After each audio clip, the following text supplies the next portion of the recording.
Shuffles go by different names. And one of the more common ones that you'll often hear is double for those who do clogging and whatnot. When we count it, you're now counting and one. Or you can count it all one.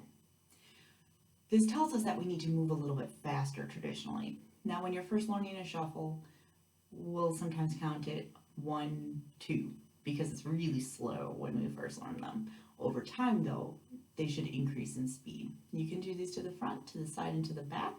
When you move to the back, for most things in tap, you need to soften your standing legs so that way it's got a little bit of a bend to it so you can execute it cleaner.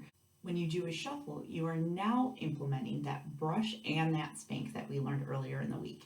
So you brush forward or away from your body, and you spank back towards your body.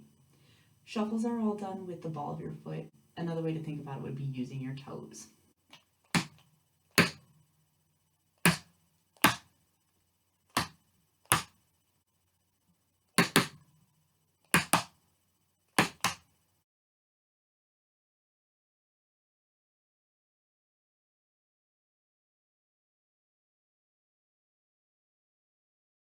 I will see you tomorrow as we talk about flaps.